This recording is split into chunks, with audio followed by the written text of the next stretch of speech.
Hello guys, আসসালামু আলাইকুম। সবাই কেমন আছেন? আশা করি সবাই ভালো আছেন। আমার আম্মু আজকে রান্না করবে গরুর চামড়া। গরুর চামড়া রান্না করার জন্য এই যে প্রথমে আম্মু গরুর চামড়াগুলোকে সুন্দরভাবে পরিষ্কার করে নিয়েছে। এখন গরুর চামড়াগুলোকে ভালোভাবে ধুয়ে নেবে।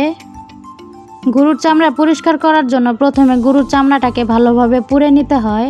পুড়া হয়ে গেলে গরুর চামড়াগুলোকে বটি বা চাকু দিয়ে ভালোভাবে চেঁচে নিতে হয়। আম্মু কিন্তু গরুর চামড়াটাকে প্রথমে পুড়িয়ে নিয়ে তারপরে বটি দিয়ে উপরে সুন্দরভাবে চেষে পরিষ্কার করেছে। এখন আম্মু যে সুন্দরভাবে গরুর চামড়াগুলোকে ধুয়ে নিচ্ছে। এই যে গরুর চামড়া ধোয়া শেষ, এখন রান্না করবে।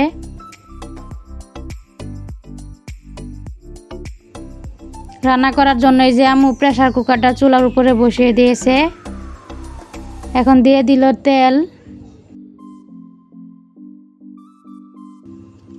তারপর দিয়ে দিল কিছু পরিমাণ পেঁয়াজ।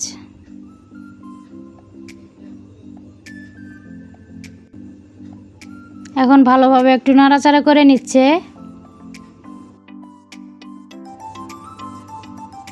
এখন এর মধ্যে দিবে আম্মু এই যে গরম মশলা। গরম মশলার মধ্যে আছে তেজপাতা, এলাচ এবং দারুচিনি। এগুলা দিয়ে আম্মু একটু ভালোভাবে নাড়াচাড়া করে নিচ্ছে।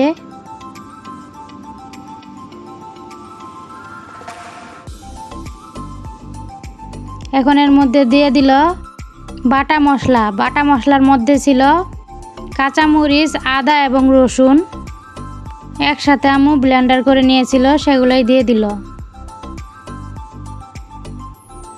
এখন এর মধ্যে দিয়ে দিবে আম্মু এই যে হলুদের গুঁড়া, জিরা গুঁড়া, মরিচের গুঁড়া এবং স্বাদ মতো লবণ। এখন এর মধ্যে অল্প একটু পানি দিয়ে মশলাগুলোকে সুন্দরভাবে কষিয়ে নেবে। এই যে আম্মু একটু ভালো করে নাড়াচাড়া করে মশলাগুলোকে সুন্দরভাবে কষিয়ে নিচ্ছে।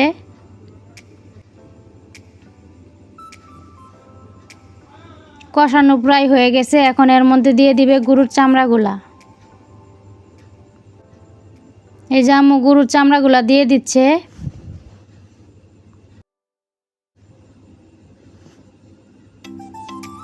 এই যে গরুর চামড়াগুলো দেওয়া শেষ। এখন আম্মু ভালোভাবে নাড়াচাড়া করে গরুর চামড়াগুলো মশলার সাথে ভালোভাবে মিশিয়ে নিচ্ছে।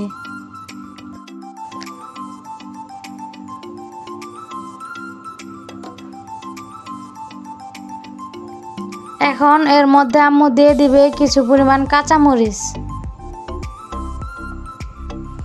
এই যে কিছু কাঁচামরিচ চিড়ে রেখেছিল আম্মু, সেগুলো এর মধ্যে দিয়ে দিল। দিয়ে ভালোভাবে নাড়াচাড়া করে নিচ্ছে। চামড়াগুলোকে কিন্তু সুন্দরভাবে কষাতে হয়। এই যে আম্মু ঢেকে দিল কষানোর জন্য। এই যে ঢাকনা খুলে আবার একটু নাড়াচাড়া করে দিচ্ছে।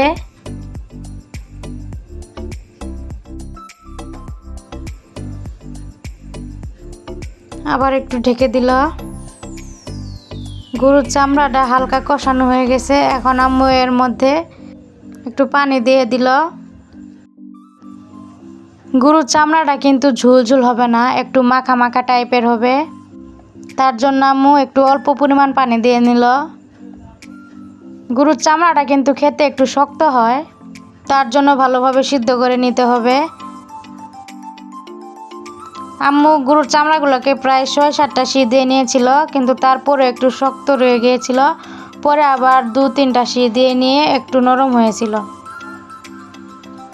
গরুর চামড়াগুলো নর্মালি একটু শক্ত হয়, মানে খেতে একটু শক্ত হয় এবং খাওয়ার সময় মনে হবে যে আপনি চুইং গামের মতো একটু আঠালো আঠালো ভাব থাকে গরুর চামড়াগুলোর মধ্যে।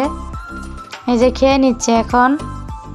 গরুর চামড়ার সাথে আম্মু বোয়াল মাছ রান্না করেছিল, সেটা রেসিপি এখানে দেয়া হয়নি, দিলে ভিডিওটা অনেক বড় হয়ে যেত। বোয়াল মাছের রেসিপিটা এক্সট্রাভাবে দেয়া হবে। এই যে গরুর চামড়া খেতে কিন্তু অনেক স্বাদ হয়েছিল, অনেক মজা হয়েছিল, কিন্তু একটু শক্ত শক্ত ছিল। গরুর চামড়া শক্তই থাকে একটু। আপনি যদি ভুঁড়ি এবং গরুর চামড়ার সাথে তুলনা করতে যান, তাহলে ভুঁড়ির মতো স্বাদ কিন্তু গরুর চামড়া হয় না। ভুঁড়ির সাথে গরুর চামড়ার কোনো তুলনাই হয় না।